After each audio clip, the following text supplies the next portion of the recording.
Hello and welcome back to part 3 of the Scottish TV multi-billion pound deal thing. I've still not really decided what to call it in intros, so we'll go with that. Since you last here, we've gone 5 years in the future and we're going to see what has happened. I've not looked at anything yet, so I'm interested to see what's happened. As you can see, Scotland is still in the top 10 in the world, which is pretty good, up to 9th overall. How has it fluctuated over the past 5 years? I mean, it's not particularly fluctuated. They've literally stayed in that top. Well, they've dropped down to 18th at one point, but they've mostly stayed in that top 10 for the past 5 years or so, which is pretty cool. Well, let's have a look at their schedule then. They've qualified for the World Cup, as you can see. We'll go back to 2025, which is the last time we saw them in the Confederations Cup. As predicted, got through their group stage with ease, but lost to Brazil in the semi-finals, but beat Canada to come third. Oh, Canada. Bit of a bane. If you watch the Lincoln Loco International Series, which was, we did a little brief series of England, you know that Canada came third in the World Cup actually in 2026. Either way, that was a pretty good year for them, apart from that one loss and a draw against Norway. So very, very comfortable. Year afterwards, they qualified for the World Cup, but get knocked out in the second round. The previous winners of the World Cup knocked out by France. This time in the second round, 1-0. France, obviously the team that beat in the final the time before that in the 2022 World Cup. So they'll be disappointed that the holders. They lost to Ecuador as well, which again they'll be very upset with. Ecuador, a team, the World Cup winners, should be beaten, so they're upset with that. And after that, seems to do all right in European League Division B, although I don't think they got to the final or anything like that. I don't know if we looked through. No, they didn't. So into the Euro Cup Championship qualifying rounds, did very well, lost the one game to Portugal, but I think that's enough to get them into it, which they did. But lose their last group stage to Belgium wasn't enough, though, to knock them out of the competition, but a second round defeat to Portugal was enough. So I mean, the world beating side that was Scotland in 2022, 6 years later, can't really get through the second round. I mean, to be fair, if you're a Scotland fan, you're just happy to be there, really, mostly. But I've got to say, that's disappointing. The rest of the season wasn't particularly great, picking up some draws and a loss as well. But they were recovered in 2029, winning all their games but one or two, really, if you want to call the draw. It was a friendly, so it doesn't matter too much. But lost the one World Cup qualifying game to Italy and have qualified themselves for the World Cup against Nigeria, Iran and Turkey. I would say they get through that, but I can imagine them losing to Iran now, because they do lose the odd group stage game now. Alright, looking at the national side then, Jamie Gardner is currently the best player with 152 current ability. Below him is Oliver Burke with 150 current ability. And Bobby Cameron is the third best player with 147 current ability. But if we look down these ages, all these top players are at least 26 years old. There's 26, the rest of them are like 28, 29, 30 odd. So it's an ageing squad, and they're starting to, they need these youth prospects to come through pretty soon. The best young player they've got in the squad is Ian Pickles, 133 current ability, 139 potential. So he's not going to be a world beater by looks of things. If we look at potential itself, who's got the best potential? It's all these old players that aren't going to get any better anytime soon. Chris Thompson has the best one with 146 potential ability. He's 20 years old, sorry. So it's not looking great, at least for this first national side. On 21 side, is there much more in there? 178 potential for Brad McLeod. Again, he's 17 years old, so he could reach that 118 currently. But, you know, he's going to have to put a lot of work in to reach that. I suppose these next few players, these next two, Corey Houston and Simon Stewart, they could reach that potential as well. But, I mean, there doesn't seem to be many players that are 150 plus potential ability, or 140 plus even. A lot of them there, only 138 the max. Under 20 squad, Alan Ross, 149, Murray McKillen, 141. And then under 19 squad, there's no one there too. What happened to Alan Allen? What's happened to Alan Allen? He was meant to be really good, wasn't he? Alan, I'm sure it was like Alan Allen, like that or something. Oh, here he is. We found him. He's currently a free agent after being let go by Celtic, playing 13 games for Wraith. So I don't think he's quite the player he used to be, unfortunately, for Alan Allen. He's still got 149 potential, so he's still got that potential at 22 years old, but getting there from 22 years old from 97 current abilities, well, it won't happen, will it? Alright, poor Alan Allen, he's not going to be in the national squad, unfortunately, despite having the best name in football. Right, to the Ladbrokes Premiership then, the Scottish top flight.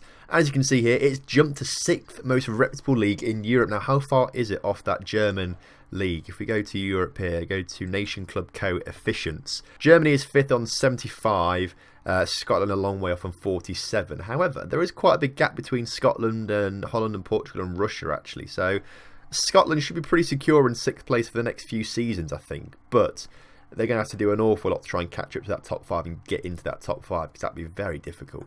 What that must mean is, though, there was been some decent European performances, so we'll have a look at that in a little bit.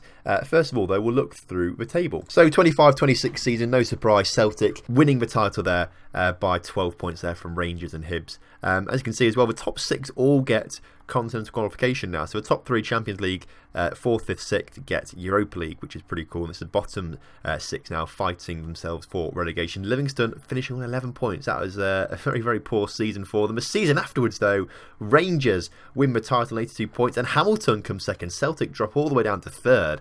Their worst season for, well, since ever, basically. This doesn't seem to tell me when the last time they came 3rd was, so, or below 2nd. So interesting stuff that. Celtic finished down 3rd. Hibs, Dundee and Aberdeen make off that top 6, and Partick Thistle and St Johnstone go down. Season afterwards, though, Celtic bring back the status quo, winning the title empathetically there from Rangers. Hamilton finishing down 3rd, Aberdeen, Hibs and Hearts in those Europa League places, and Ross County and Dundee getting relegated. Ross County tried to avoid it for the past few years now, but it finally has happened to them again, so they've gone back down again. 28-29 season, Celtic again winning it by 5 points from Rangers, Aberdeen 3rd.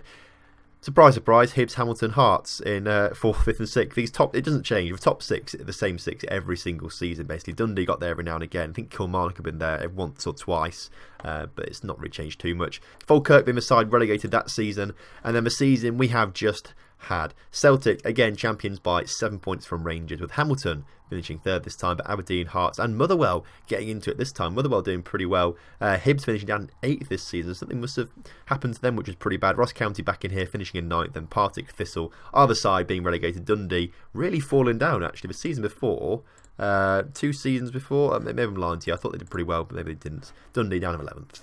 Right, transfers then. Jack Harrison in the 25-26 season is the biggest transfer from Wolves to Celtic for £16.25 million there. A few players leaving as well to other sides. Christopher Ayer leaving. Thomas, interesting surname that I can't pronounce and won't try to pronounce as well. 13.5 million, right to 19 million leaving there. So some decent transfers that season.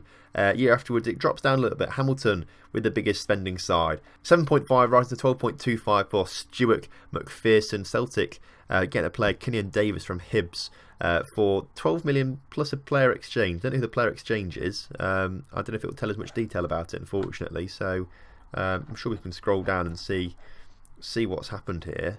It might tell us somewhere. I don't know. It doesn't seem to. What does it say up there? Their loan fees. No, it doesn't seem to tell us. Or at least have a PX next to it like that. So that was the transfers that season, quite low in comparison. Season afterwards, Celtic selling to Liverpool and Dortmund for the biggest transfers then, but bringing Patrick Roberts for £12.75 million themselves. He's a decent player. He's not at Celtic anymore. He's quite old as well. So he had 3 seasons at Celtic. Did alright, I suppose. Actually, to be fair, he did pretty well in terms of average ratings, but decided to move on to Celtic. To Crystal Palace, sorry, at some point. 28-29 season, Rangers selling a player to Juventus for £15 million, and Hibs selling a player to Dortmund as well. A lot of players leaving. PSV going to Hamilton. Stefano Shakason going for 13 million is the best player coming on, the most expensive player, but is now at Olympiacos, so clearly didn't stay at Hamilton too long. Made 19 appearances and was absolutely woeful in every single one of them by looks of things. So a bit of a waste of money. Sold for 4.1 million, quite the big loss. 29-30 season, the season we have just had. The biggest transfer is Bruno Fernandes leaving Celtic to Juventus for 29, rising to 38.5 million. That's huge, that is. And Hamilton, Bobby Cameron from Hamilton leaving to Liverpool, £15 million. Owen Fox goes to Hamilton though from Celtic for £15 million as well. So we see a decent player, Owen Fox. Right hand side winger actually looks really, really decent stat wise. Really good technicals, mentals and physicals. So he looks like a very, very good player. Played very well this past season as well, 7.07 rating. That's a decent transfer. Played his whole career in Scotland. Is Scottish, has 12 caps apparently in the squad, so he must be a decent player. So it's time to look at European competitions this time, and considering that we are now so far in the future and Scottish leagues are the 6th most reputable in Europe, I think it's probably time to now look at this kind of view. We look at the first knockout round in the competition and see who's in it. who's got past the group stage and things like that. We're not worried about qualification rounds now. We just want to see group stages. We just want to see knockout rounds of competitions now. So in this first season, Celtic, by looks of things, are the only Scottish side to reach this level, and they managed to beat Fiorentina 5-1 on aggregate, which is fantastic stuff. Puts them into the second knockout round, where they are... Where are they on here?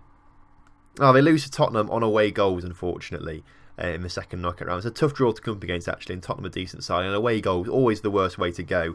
Won the second leg, but obviously lost the first leg and had an away goal conceded against them. So unfortunately they're Celtic, losing 2-1, and they don't progress any further this year. 26-27 season, there's 3 Scottish sides here: Rangers, Hamilton, and where's the other one? Aberdeen. Aberdeen managed to beat Leverkusen 2-1 on aggregate. Rangers beat Feyenoord 4-3 in aggregate, but Hamilton lose 5-2 to Borussia Mönchengladbach on aggregate. So 2 teams progressing this time around, which is an improvement on last time round, of course. Second knockout round, who's there? Aberdeen, of course, are there, but they lose 4-3 to Zenit on aggregate, unfortunately. And Rangers lose to Valencia as well, 4-2 on aggregate. So not the best. I would have expected one of them to go through to a later stage, but hasn't happened. That's a bit surprising, really. So something must really kick in the next few seasons for them to go 6th in the European competitions, because something good's got to happen at some point. 27-28 season, any Scottish sides there? Celtic are there. They beat Krasnodar 2-1.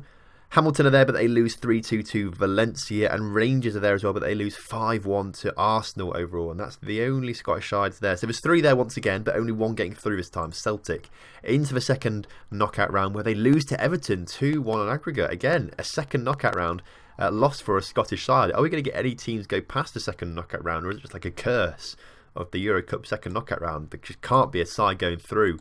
The season afterwards then, Rangers are there, Aberdeen are there, Hamilton are there, and they're the only sides that are there. Unfortunately, it's only Rangers going through after beating Borussia Mönchengladbach 6-3. Aberdeen lose to Rangers 4-3. I think Aberdeen can only get 4-3s in Europa League stuff. I seem to think all their ties seem to be 4-3 at the moment, and Hamilton lose 5-1 to Liverpool. So Rangers going through to the second knockout round. Will they break the curse? No, they don't. They lose 3-1 to Roma. So again, a team going out in the second knockout round. What's going on? There must be something big happening for them to go 6th in international rankings. 29-30 season, Hamilton are there, but they lose to Bordeaux 3-1 on aggregate. Hibs are there as well, but they lose 4-1 to Hoffenheim. Aberdeen finally go through. They beat Everton on penalties after a 2-2 draw. And then Celtic also crash out 7-2 to Man United. So only the one Scottish side going through there after 4 being in this stage of the competition. Aberdeen, please break the curse and get to the quarterfinals. No, they don't. They can't. It's impossible. Besiktas beat them 3-1 on aggregate then. So, I mean, I'm disappointed, to be fair. Seeing them go 6th in international rankings, I did think that there was going to be a Scottish winner of a Euro Cup, or at least in the finals or something like that. But no, second knockout round is the best. I suppose just because they keep consistently getting 3 or 4 sides in the first knockout round, but they can't do anything once they get past that. Second knockout round is the limit by looks of things at the moment. Well, based on that, looking at the Champions League instead, I don't think we're going to see any sides. If we do, it's going to be Celtic, and they won't get past the first knockout round probably. So this first season, no one. Second season, unsurprisingly, no one. Third season, again, no Scottish sides. Then again, 28-29 season, no Scottish sides. So we've got one more chance, and there's no Scottish sides there, unfortunately. I mean, I've got to say, I'm surprised at how Scotland has gone to become the what do we call it, the 6th most reputable league in Europe, and yet they can't get anyone past like the second knockout round of competitions, which is, and I'm not even into the knockout stage of the Champions League, so they're lucky to be 6th, I've got to say. And something drastic has to happen if they're going to break into that top 5 in the next few seasons. Hopefully they will do. Hopefully they are getting better, using their money to advantage and bringing in the players and the youth prospects that can do it. It just doesn't seem to look like it at the moment. So that's it then for this episode. Next year we're going to go 10 years in the future rather than just 5. We're going to go 10 years in the future, and we're going to try and see if that gives us enough time for a Scottish side to do well in European competitions. So thank you very much for watching. Hope you have enjoyed it. If you have, make sure you do drop a like on the video. Subscribe to the channel for more content just like this. And I'll see you next time for some more Scottish TV deal action.